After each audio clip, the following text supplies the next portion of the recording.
Assalamualaikum, selamat pagi ibu-ibu. Salam, selamat pagi juga Mbak. Alhamdulillah, baiklah Bu. Sebelumnya terima kasih atas kehadiran ibu yang telah menyempatkan waktunya pada hari ini. Perkenalkan, nama saya Sela. Sesuai dengan janji kita yang kemarin ya Bu, saya akan memberikan penyuluhan yang berjudul bahaya diabetes mellitus. Nah, jadi saya akan membahas tentang mengenai penyakit diabetes mellitus itu apa, terus gejala penyakit diabetes, lalu faktor resiko penyakit diabetes dan cara kita melakukan pencegahannya. Saya akan memberikan penyuluhannya itu sekitar 30 menit ya Bu. Baik Mbak. Sebelumnya di sini ada yang tahu apa itu penyakit diabetes mellitus? Kalau tidak salah, diabetes mellitus itu disebabkan oleh terlalu banyak mengonsumsi gula. Terima kasih atas jawabannya. Nah, diabetes mellitus adalah penyakit kronis yang ditandai dengan tinggi kadar gula dalam darah atau biasa disebut dengan penyakit gula atau kencing manis. Nah, penyakit gula itu ada 3 jenis gitu loh. Ada 3 jenis diabetes mellitus, yaitu yang pertama diabetes tipe 1, yaitu biasanya untuk usia lebih muda gitu. Nah, untuk diabetes tipe 2 itu tuh untuk usia yang orang dewasa atau biasanya itu di atas umur 30 tahun. Nah, kalau diabetes gestasional itu tuh biasanya terjadi pada ibu hamil. Nah, gejala penyakit diabetes mellitus DM atau DM itu tuh ada gejala utama, yaitu sering kencing, dan yang kedua cepat lapar, dan yang ketiga sering haus. Nah, biasanya itu gejala utama itu seperti ini. Biasanya ada gejala tambahannya lagi, yaitu berat badan menurun cepat tanpa penyebab yang jelas. Lalu yang kedua kesemutan. Yang ketiga gatal di daerah kemaluan wanita. Yang keempat bisul yang hilang timbul. Yang kelima yaitu penglihatan kabur. Yang keenam cepat lelah. Yang ketujuh keputihan pada wanita. Yang kedelapan luka sulit sembuh. Yang kesembilan mudah mengantuk. Dan yang kesepuluh impotensi pada pria. Nah, ada nih faktornya itu apa saja sih penyakit diabetes mellitus itu? Nah, biasanya itu karena kegemukan, berat badannya itu tidak ideal gitu Bu. Nah, yang kedua kurang aktivitas fisik. Jadi kalau misalnya ibu-ibu itu kurang aktivitas fisik, bisa juga karena bisa juga menjadi penyakit diabetes mellitus. Nah, makanya harus banyak melakukan aktivitas seperti membersihkan rumah, atau mungkin bisa juga olahraga gitu di pagi hari. Terus habis itu yang ketiga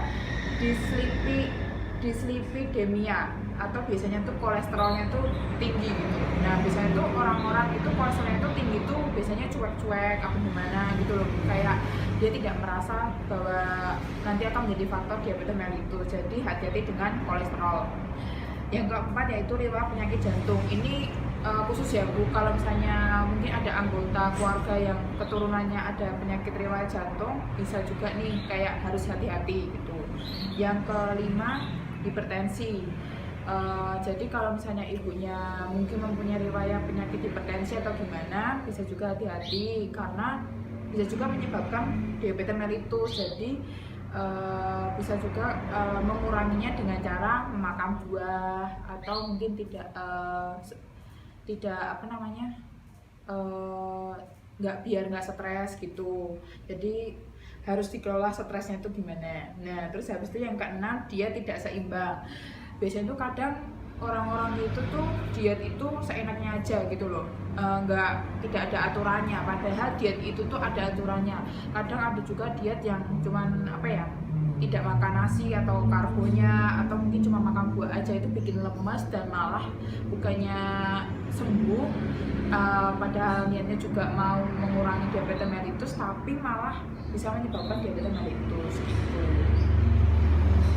Oh begitu ya Mbak. Lalu bagaimana cara agar kita tidak terkena penyakit diabetes mellitus? Mencegah diabetes itu apa yang kita bisa lakukan, yaitu yang pertama itu mempertahankan berat badan ideal. Jadi walaupun kita tuh masih muda atau udah tua, tetap kita harus menjaga berat badan ideal. Biasanya tuh cara menghitung berat badan ideal itu dengan cara tinggi badan kita dikurangi 110. Nah, biasanya itu kita bisa mendapatkan berat badan ideal itu berapa. Nah, yang kedua itu makan makanan sehat antara 3 sampai 5 porsi buah dan kurangi asupan gula, garam dan lemak jenuh. Jadi ibu bisa tuh kayak sering-sering makan sayuran, makan buah biar kita tuh bisa mengurangi diabetes mellitus. Dan juga mungkin boleh mengonsumsi gula, garam gitu, tapi tidak terlalu banyak gitu. Nah, yang ketiga yaitu tes glukosa darah dan kadar HbA1c secara teratur. Nah, ibu bisa rutin nih tes gula darah gitu loh, biar tahu berapa sih gula darah kita tuh berapa, apakah tinggi, normal atau sedang. Biasanya kalau misalnya tinggi ya kita harus mengonsumsi, kalau biasanya tuh kalau dokter mengonsumsi obat biar kita tuh gula darahnya itu turun, atau bisa juga kita langsung kayak makan buah atau makan sayuran, atau bisa juga mengurangi gula dan garam. Lalu yang keempat yaitu rutin beraktivitas fisik 30 menit setiap hari. Nah, bisa kalau misalnya ibu sibuk nih dengan pekerjaan, kan bisa juga ibu mempunyai pekerjaan yang lain, nggak ada yang mungkin menjadi wanita karir gitu loh, tidak menjadi ibu rumah tangga, itu bisa nih paling weekend, Sabtu atau Minggu, atau sebenarnya itu minimal itu tuh 3 kali seminggu gitu loh, biar kita tuh lemak-lemak kita itu bisa hilang gitu loh, dengan cara olahraga setiap 30 menit setiap harinya. Terus yang kelima yaitu kelola stres. Nah, ibu-ibu itu jangan terlalu stres, terlalu banyak pikiran.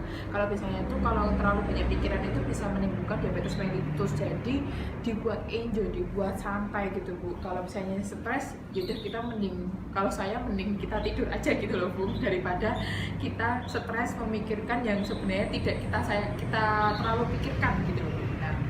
Terus habis itu yang terakhir yaitu hindari penggunaan tembakau atau merokok dan hindari mengonsumsi alkohol. Nah, ibu-ibu yang mungkin merokok atau meminum alkohol, atau mungkin suaminya yang meminum alkohol atau merokok, itu dihindari Bu. Sebaiknya berhenti gitu, biar nanti kedepannya tidak menyebabkan penyakit diabetes mellitus. Jadi begitu Bu. Ternyata begitu ya Mbak. Baiklah Bu, apakah ada yang ingin ditanyakan terkait mengenai penyakit diabetes mellitus? Tidak Mbak. Ibu semua tampaknya sudah memahami materi saya pada hari ini. Sekian ya Bu, penyuluhan dari saya pada hari ini. Semoga materi yang kita bahas Ibu semua dapat diterapkan ya Bu, dan semoga kita dihindari dari penyakit diabetes mellitus ya Bu, amin. Dan jangan lupa diperhatikan di rumah ya Bu. Terima kasih Ibu telah menyempatkan waktunya pada hari ini. Wassalamualaikum warahmatullahi wabarakatuh. Waalaikumsalam warahmatullahi wabarakatuh.